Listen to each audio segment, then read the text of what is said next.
It's always nice to see something come back to life. Hey everyone, today I'm going to be showing you a video of me showing the previous owners my E30. It sat in a field since 2005 and the previous owners have never seen it run, and I got it running, driving. If you want to watch the other videos, feel free, but here's that video. Oh yeah, the push button start, I got you. I'll let her warm up a little bit. Then we'll hit up the Bucks.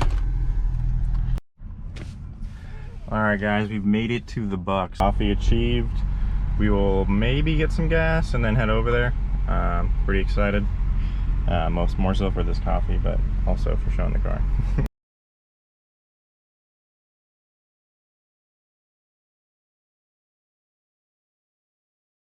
Coming back in the driveway she once came in almost 2 decades ago.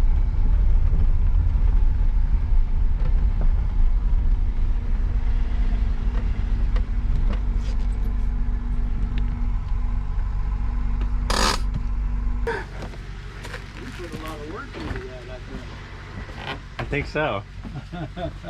How's it guys this morning? Good, good. Arguing as usual. Is it cute? It is adorable. Yeah. Oh, yeah.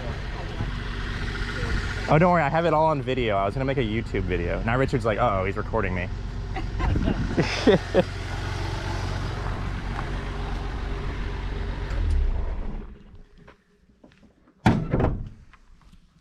So, I mean, I showed you, I guess you could look around it first. I just buffed it. I didn't like do any polishing or, that wasn't me. That was I don't know, previous owner maybe? You know anything about that, Richard? No. Just No, I've never noticed it before. probably because it was pretty mossy at the time. Yeah. I told him I wanted a BMW. So he bought this one. And you have that brought one. it home. And I said, it's the wrong one. I really like how this one looks. I love the double eyes. I love their grills. What's it look like under there? Oh. I cleaned it up pretty well. Oh, yeah. I did paint the intake. It used to be silver, but I painted it like black because I felt it looked better. Yeah. And then, I mean, a lot of things are new under the hood, obviously. Yeah. Just because.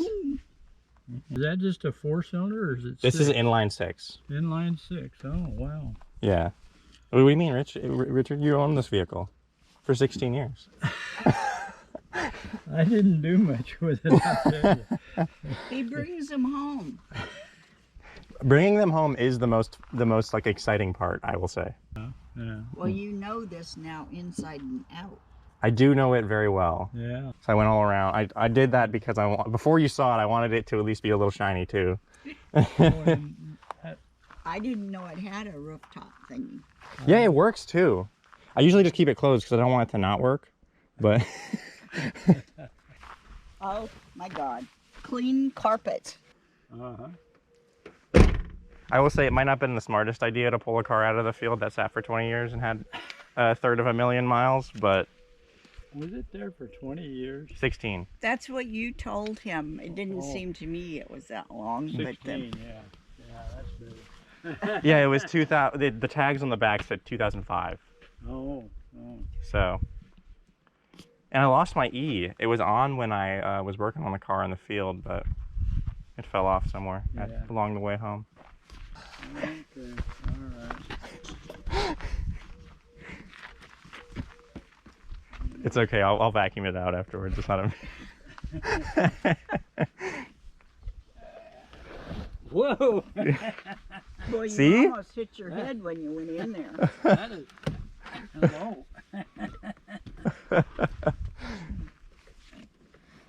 Yeah. This is exactly what I wanted. Oh. See, but you got more leg room, right? Oh yeah, lots of. Before you were sitting, yeah, at least I was like sitting higher, and I hate it when I'm like pressing the clutch and like my knees are like touching the steering wheel. This, you probably don't notice, but this used to be tan, so I dyed these. So all of the interior panels I dyed black. Oh yeah. So like the panels and the rear panels and then the rear deck, I dyed it all black because it looked better than the tan. Perfect, Richard, pose. Shift it through the gears, Richard. Okay.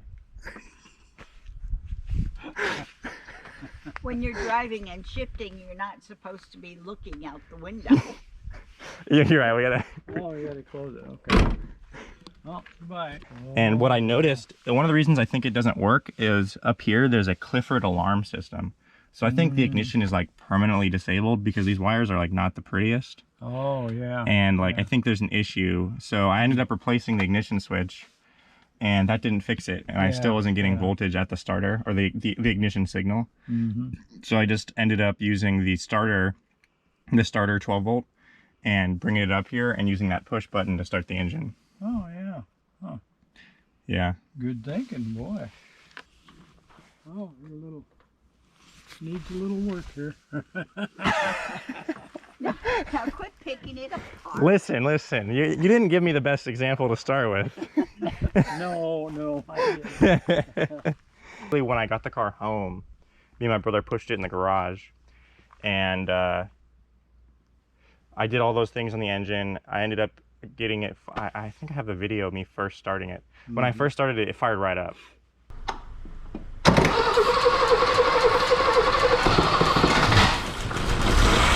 Great.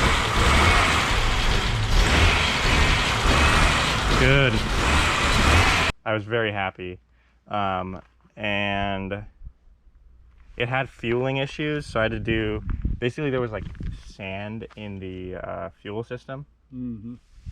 And oh, yeah, I remember you telling me about that. yeah, so I ended up, that was later, I redid the whole fuel system, but I did like, I've ran it through 2 fuel filters since I got it. And one thing that kind of sucked was, so it didn't really have brakes when I got it. The rears, there was no fluid coming out of the rear calipers. Blocked and like fired all the fluid out of the rear calipers. Yeah. I'll be darned. Yeah. And then of course the slave cylinder was bad, and then the master cylinder was bad too. And so I replaced those, so the master had to be redone. Oh, were those on there? Yeah, those, I just turned them on now. No, I mean, were they on the car when you got it? Yeah, they were on the car, but the wiring was frayed. Oh. So I ended up just wiring it in. Yeah.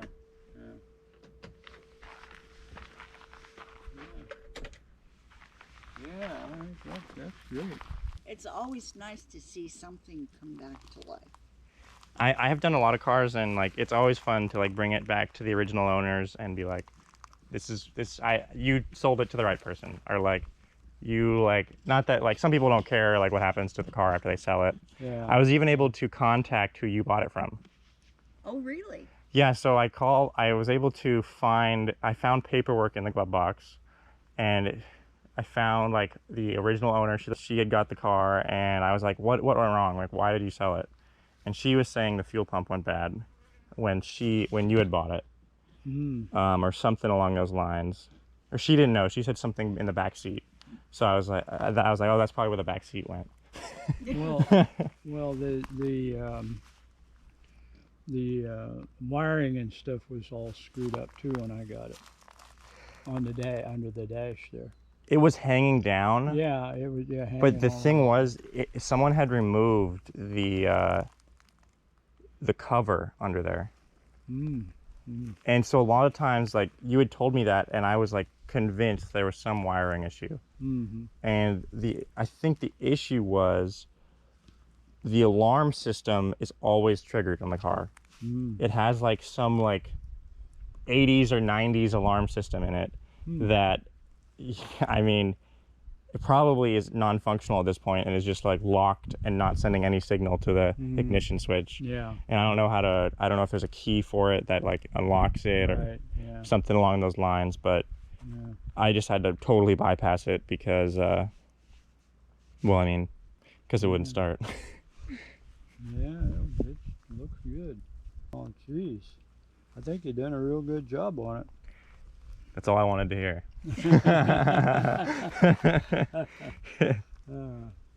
He had this habit. For our oldest daughter, he bought her a Corvair. Did it ever make it off the trailer? It's like question time. I don't don't remember her ever I think driving it it. probably did. But For our second daughter, he got her it was a Chevy something or other. A lot of times, like I would stay up till like 2, 3 in the morning working on the car, or even I don't think I might have had a couple 4 a.m. nights, but I would put like go in the garage for 8 hours and like just figure things out and like start diagnosing, and then like do the timing belt, and then figure out why it's not starting, and like sit on my computer for like 4 hours and research how the relays work and where the wiring's going. For our third daughter, he bought her a Fiat. Fiat. yeah. But it was a little tiny one, and when you get in it and drive it, you felt like you were driving a shoebox with your rump skating on the road. Well, I imagine that's probably how your MGs felt. No, it didn't. It was cool. I liked my MG.